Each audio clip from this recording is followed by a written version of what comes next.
Brain खाणारा amoeba, brain eating amoeba. केरळमध्ये पाण्यात लपलेला एक घातक जीवाणू, ब्रेन खाणारा अमीबा. 19 मृत्यू, 60 पेक्षा जास्त रुग्ण. तुमचं पाणी सुरक्षित आहे का? नायग्लेरिया फौलरी हा सूक्ष्म अमीबा उबाबदार व स्थिर गोड्या पाण्यात वाढतो. नाकाद्वारा शरीरात प्रवेश करून मेंदूला घातक इन्फेक्शन करतो. याला प्रायमरी अमोबिक मेनिंगोसेफॅलायटिस किंवा पॅम असंही म्हणतात. अस्वच्छ किंवा स्थिर गोड्या पाण्यात पोहणे टाळा.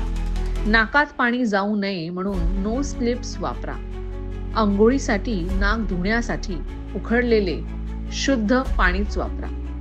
ताप, डोकेदुखी, उलटी, मानदुखी दिल्यास त्वरित डॉक्टरांचा सल्ला घ्या.